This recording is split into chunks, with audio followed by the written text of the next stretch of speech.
Topic here is 9/11 and what if. And very simple, just going to look at a couple of missed opportunities that possibly could have helped to prevent the 9/11 attacks. So the first item we're going to look at is this particular link that I'm not going to play, but if you were to click the link, it would take you to an interview that was conducted um, in 1997. Is that the correct year? Am I off on that? This particular interview was conducted, it tells you right here, 1997. And it was an interview with Osama bin Laden, and it pretty much outlined a lot of his ideas. So I'm considering this a missed opportunity because what if at that particular moment we were able to identify where this individual was and have him killed? One of the people that tells the story about that particular interview, when you read the bio on this guy right here, Al Suri, who writes the Global Islamic Resistance, it's believed that he was one of the individuals that was crucial in getting that interview together. Um, what I mean by that is that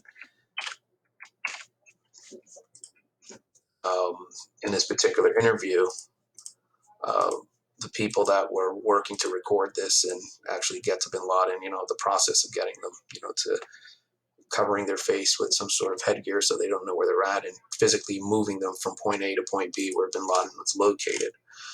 Anyway, let's take a look at some of the other issues here. So if you haven't looked at the last night was I guess the last plan for the hijack teams the night before 9/11, and some of the things that were just addressed here. He talks about what they should be doing before they embark on the 9/11 attacks, that they are going to vow to accept death. Listen and obey this night, for you will be exposed to decisive turning points. Are you going to go ahead with this mission or not? Obey God and his messenger. Do not quarrel together. So it pretty much just goes on. Keep in mind there is more to this particular piece. Let's see if it's in the next section here. So we have more. All right, we have more items here that pretty much just talks about what they should be doing prior to the attacks, about purifying their heart, cleansing it of stains, and what they should be doing. I mean, things as simple as putting on your clothes tightly before you, for this is the way of the pious ancestors. May God be pleased with them. Pretty much just talks about what they should be doing the night before the attacks. Other missed opportunities, Aid Jara, the hijacker, Flight 93, the pilot, he was stopped. And when you're looking at the security footage here, 9901, he's detained for speeding. They have his ticket. And they would later link this to the 9/11 attacks. Another missed opportunity, 91001.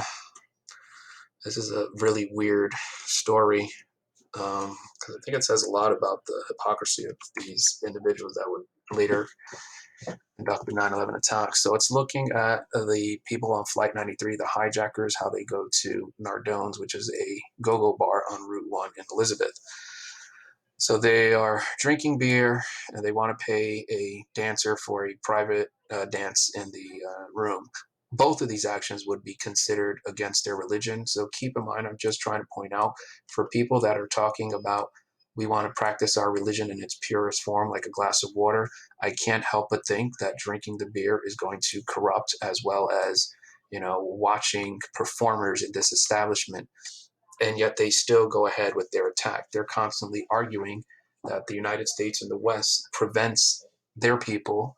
When I say their people, I mean those Muslims buying into Al Qaeda's interpretation of Islam, that the West prevents them from practicing their religion in its purest form. And here you have two sins that are, I guess, allowed. So just trying to get you to think about these individuals just as that, as individuals that are,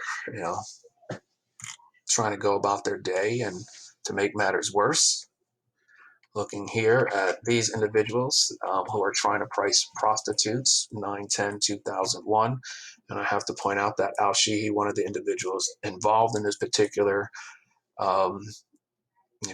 pricing, that this individual is considered the religious scholar. So he should know better according to their ideology because he's the religious scholar, yet he's still willing to go ahead and engage possibly in this.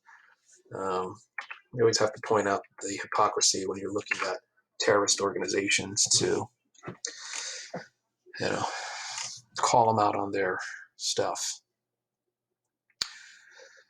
Here we have yet another incident here. Again, al-Shihi. And the reason why I bring some of these up again, another point to think about here, after the 9/11 attacks, when the FBI, CIA is trying to get information, security cameras from these establishments are obtained, and that's part of the way they go about identifying these individuals. So they would send 26,000 back to Al-Qaeda. September 8th, Jarrah would get a speeding ticket. Muhammad Atta, another individual arguing for his strict interpretation of his religion, for some reason finds himself in a strip club as well. And he leaves this Quran and he says, "Tomorrow America will see bloodshed." It just baffles me. 2 months later, the German police would get a copy of a letter from Jarrah, Flight 93, to his wife, Ansel. And here's what he writes to her. If you were to look up 9/11 hijackers still alive, there are some people that claim that these individuals are still alive and that everything that was reported about them has been false.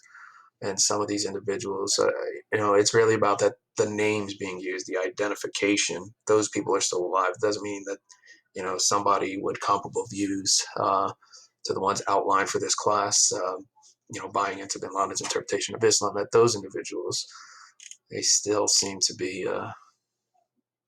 doing what they were doing. Looming Tower. At this point in class, we're going to start looking at the Looming Tower, which is a series based on the book The Looming Tower. It's a 10-part series that looks at pretty much the evolution of Al-Qaeda all the way up to the post 9/11 attacks.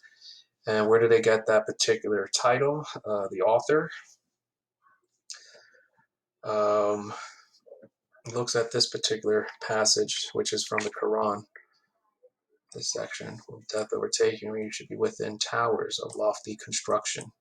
So if you look up lofty construction, you probably would get some people, some writings, people are saying, oh, this particular title, Looming Tower, is a reference to this section in the Quran. So those are some missed opportunities, just a couple. That's it.